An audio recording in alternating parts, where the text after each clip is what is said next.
Hai Mama, terima kasih ya sudah klik video ini. Mama, video kali ini saya khususkan untuk Mama yang sangat khawatir sama semua hasil vonis dari dokter. Maksudnya gini Ma, saat Mama konsultasi, baik itu periksa ke dokter spesialis anak atau konsultasi ke dokter tumbuh kembang anak. Nah, nantinya kan anak Mama kan dilihat nih sama si dokter. Terus Mama ceritakan semua perilaku anak Mama seperti apa. Nah, si dokter ini nanti melihat nih gerak-gerik perilaku anak Mama seperti apa, istilahnya diobservasi.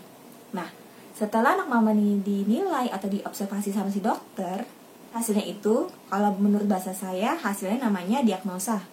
Misalkan nih, anak Mama divonis atau didiagnosa sama si dokter itu anak Mama autis atau istilahnya ASD. Nah, Mama jangan buru-buru merasa kecewa, tertekan, sedih. Mama lihat dulu, Mama cari tahu dulu penyebab anak Mama nih bisa dikatakan sama si dokter autis tuh gara-gara apa. Begini Ma, kalau anak Mama nih sebelum usia 3 tahun, artinya di usia 1 tahun sampai usia 2 tahun, apakah anak Mama ini dulu sering menonton? Apakah perkembangan anak Mama ini normal? Apakah perkembangan anak Mama ini banyak banget perkembangannya? Perilakunya bagus, tapi setelah anak sering menonton, perubahan sikap anak Mama semakin lama semakin mundur, semakin hilang.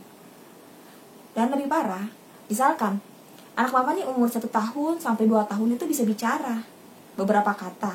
Tapi semenjak sering menonton, semua kata-kata yang diucapkan anak hilang. Atau ada beberapa kata yang lama-lama kok hilang, gak pernah disebut lagi.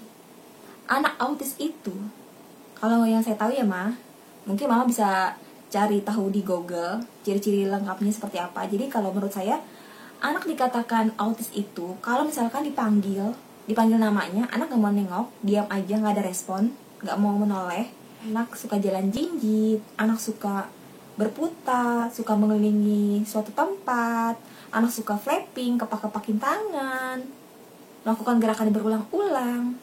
Sangat wajar Ma kalau anak Mama itu melakukan semua perilaku autis. Anak Mama dibilang autis karena penyebabnya yaitu satu, dulu sering menonton.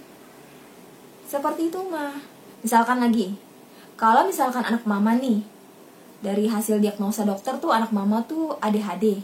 Kalau setahu saya, anak ADHD itu kurang bisa fokus.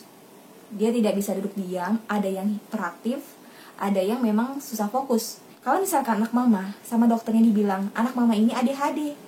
Anak Mama ini setiap harinya dari pagi sampai malam, itu kegiatan anak, aktivitas anak, hanya menonton.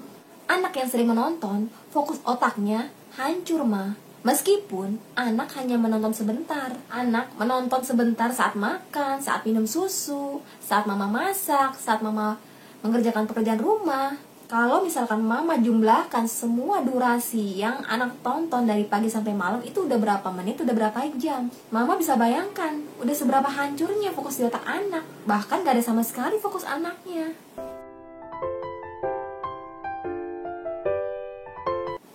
Mama, saat Mama periksa di dokter, itu anak sudah pasti dites sama dokter melalui gambar, melalui permainan. Dokter akan melihat perilaku anak Mama. Kalau dikasih mainan, anak Mama mau pegang apa enggak. Kalau dikasih mainan atau dikasih gambar, anak Mama bisa menunjuk apa enggak. Kalau dikasih mainan, apa anak Mama bisa memainkan mainannya atau enggak. Kalau misalkan anak Mama dikasih mainan sama si dokter, anak Mama cuma lihat doang. Atau misalkan anak Mama pegang mainannya, tapi anak Mama gak ngerti cara mainnya, fokusnya gak ada, dia gak bisa. Sepele kan Ma, cuma gara-gara Mama kasih menonton, tapi fokus otaknya hancur Ma. Kasian anaknya Ma. Misalkan nih Ma, kalau kata si dokter, anak Mama nih kemampuan sosialnya kurang. Kalau ada orang lain, anak gak mau berinteraksi, gak mau diajak ngobrol sama orang. Mama lihat dulu, cari tahu dulu kenapa si dokter bisa bicara seperti ini. Apakah anak Mama sering diajak main keluar sama temannya? Atau apakah anak mama ini sering dibawa keluar rumah, jalan-jalan, mengenal lingkungan sekitarnya? Apakah anak mama ini sering main sama temannya? Anak keluar rumah itu wajib, Ma. Gak perlu sering. 2-3 kali dalam seminggu anak wajib keluar rumah. Anak harus tahu, di luar rumahnya banyak banget orang lain beraktivitas, banyak banget orang lain bermain, seperti itu, Ma. Jadi, untuk membantu anak mama nih, supaya kalau ada orang dia gak takut, kalau ada orang dia gak nangis, caranya mama harus sering ajak anak main keluar, ajak anak ke tempat ramai, ajak anak atau membiarkan anak main sama temannya. Saat anak takut melihat orang, nangis melihat orang, mama peluk anak. Mama katakan ke anak, gak perlu takut sama orang, orang itu baik. Kalau anak gak mau main sama temannya, mama ajak anak mendekat melihat temannya bermain. Mama pangku, mama pegang anaknya. Jadi mama sama anak nih melihat temannya main dari jarak dekat. Mama kasih tahu anak, kakak, tuh temannya main bola, temannya bisa tendang bola. Seru ya, kakak mau ikutan main gak? Seperti itu, Ma. Mama, kenapa saya harus bikin konten seperti ini? Karena menurut saya ini penting, Ma. Banyak banget mama yang jadi stres, kecewa. Bahkan, Ma, ada DM yang masuk ke saya kalau hampir seminggu mama ini tuh gak bisa makan gara-gara mikirin vonis diagnosa dari dokter. Dan lebih parah lagi, saya dapat info dari mama lain, ada yang gara-gara vonis dokter, diagnosa dokter, ada mama yang sampai mau bunuh diri. Aduh, saya bacanya sebenarnya ngilu saya, mah. Saya merasakan banget gimana hancurnya saat tahu anak saya tuh dibilang dokter seperti ini gitu loh, Mama. Kali ini saya mau sharing salah satu kisah dari mama hebat, yaitu Mama Indah. Saya udah izin dulu nih sama si Mama, kalau kisahnya ini saya mau angkat ke dalam konten. Nah, ini kebetulan udah saya tulis. Jadi seperti ini, mah, kisahnya. Kata Mama Indah, dulu saat anaknya usia 2 tahun, belum ada kata-kata yang diucapkan sama sekali. Usia 2 tahun 1 bulan, observasi ke dokter, spesialis anak, dan dirujuk ke dokter rehab medik.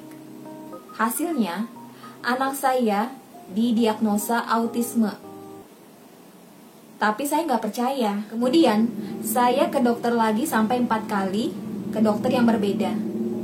Ada yang bilang anak saya speak delay, ADHD, dan gangguan fokus. Yang terakhir ke klinik Yamed dengan dokter Gunadi. Anak saya didiagnosa gangguan fokus, dispraksia, sama SPD. Karena lelah sama diagnosis dokter, dari dokter satu ke dokter lain, berbeda-beda, maka saya fokus langsung ajak anak terapi. Terapi di RS sekitar 8 bulanan, dan berhenti karena terapisnya kena COVID. Observasi di tempat terapi yang baru, anak saya tidak ADHD, tidak autis, tapi hanya speak delay dan gangguan fokus. Perkembangan anaknya Mama Indah, saat ini, anak saya sudah banyak kosakatanya. Pemahamannya pun sudah lumayan banyak. Sudah hafal abjad, warna, nama-nama hewan. Sudah hafal nama-nama transportasi, nama buah, nama anggota keluarga dia juga sudah hafal. Dan yang paling membahagiakan, anaknya Mama Indah sekarang, alhamdulillah, anak saya sudah merangkai 2 kata, tapi masih terbatas. Saya bangga sama Mama Indah. Dia mau berjuang meskipun vonis dokter, diagnosa dokter segitu banyaknya sama anaknya, dia tetap gak nyerah, mah. Dia latih fokus anaknya. Dia chatting saya, tanya saya kasih saran, saya kasih ide permainan, seperti itu, mah. Dan sekarang saya senang banget, perkembangan anaknya nih luar biasa bagus, mah.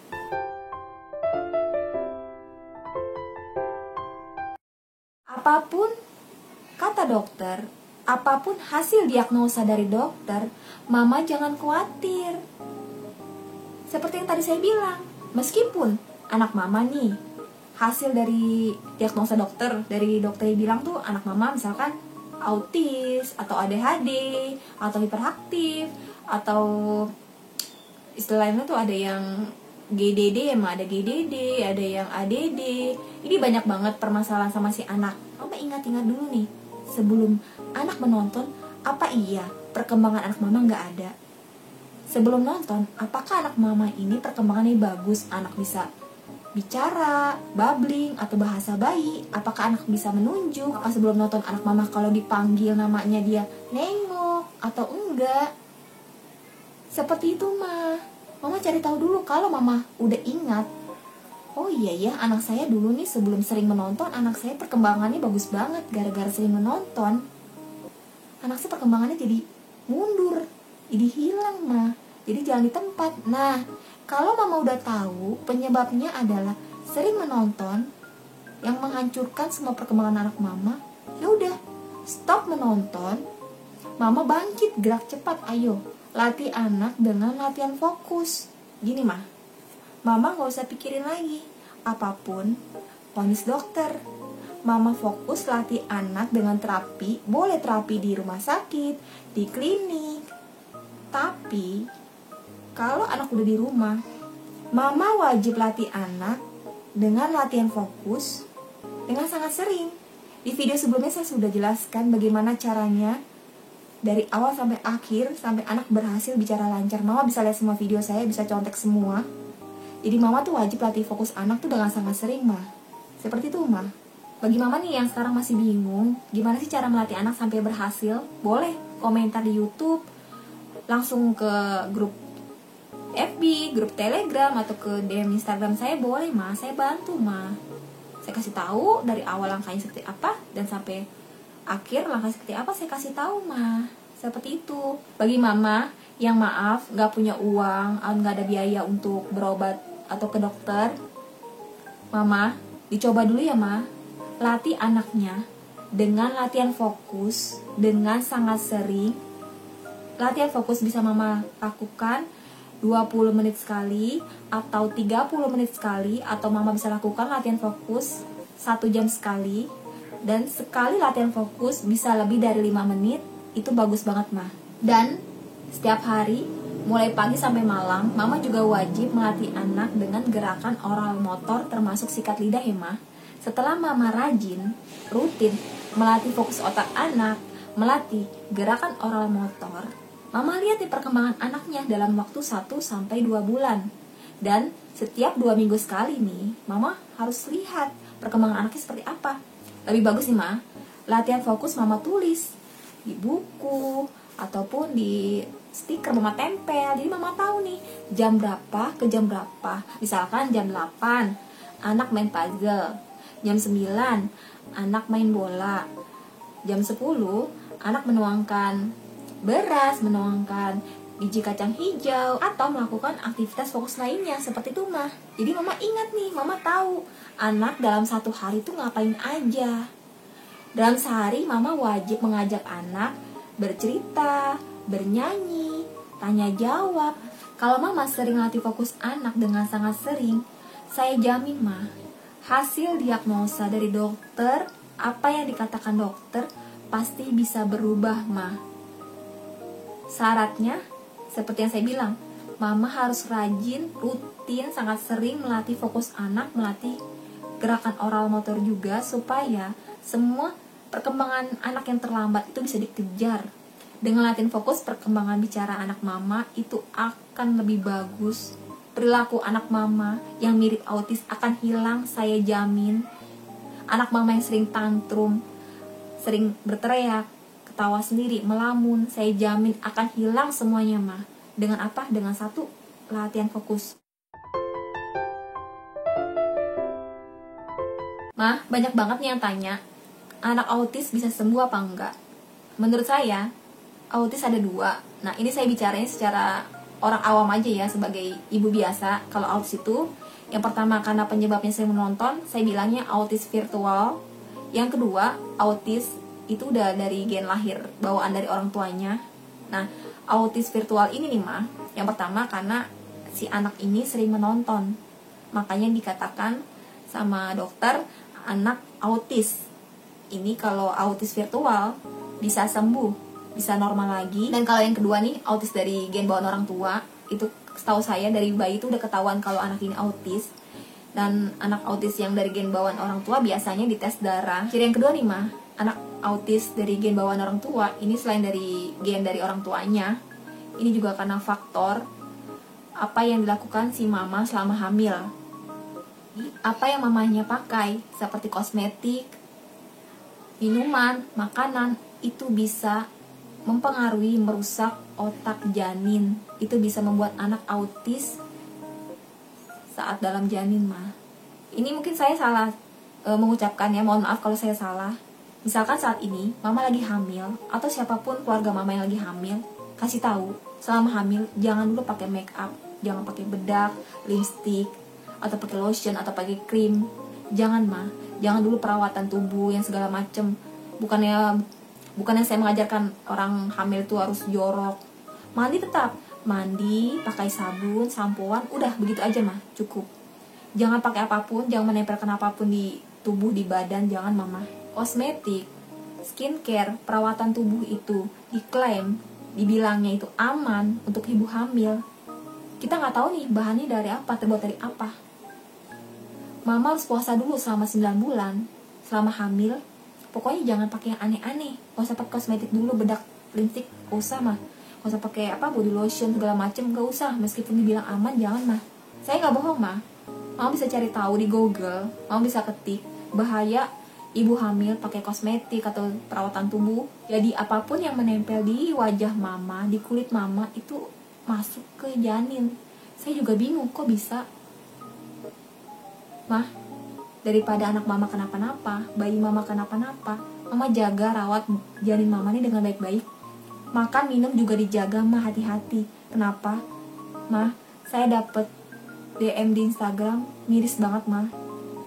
Ada mama yang anaknya autis, udah cek darah, ternyata tuh kandungan timbal merkuri di dalam tubuh anak tuh tinggi banget. Saya kaget, saya benar-benar hampir nangis baca kisah si mama nih.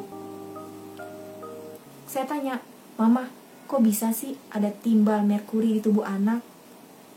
Jadi selama hamil, penyebabnya bisa jadi si mama nih sering pakai kosmetik, atau saat hamil mama ini makan atau minuman terkontaminasi atau tercampur sama virus, bakteri. Jadi tuh si bayi jadi keracunan, jadi kena. Aduh, autis seperti itu saya kayak sedih banget ya mah, jujur mah. Untuk menghindari seperti itu nih mah, ini sebenarnya saya di luar dari pembahasan konten kali ini, saya minta maaf ya mah. Apa yang saya ucapkan kali ini mama bisa cari tahu di Google, mama bisa cari tahu informasinya benar apa enggak yang saya ucapkan. Saya nggak mau mengarang cerita, nggak mau berbohong mah. Mama, saya minta maaf banget kalau misalkan ada banyak kata-kata yang saya salah ucapkan. Kalau misalkan kata-kata yang saya ucapkan ini bikin mama tersinggung, marah, saya nggak bermaksud sama sekali. Saya hanya menyampaikan informasi supaya mama tambah semangat, tambah kuat, dan buktikan ke semua orang kalau mama berhasil mendidik anak jadi pintar dan sukses seperti itu mah. Mama, terima kasih banyak, sebanyak-banyaknya selalu dukung dan support saya, dan sudah nonton video ini. Terima kasih banyak mama. Semoga semua doa dan permintaan mama segera dikabulkan. Amin. Terima kasih banyak ya mama.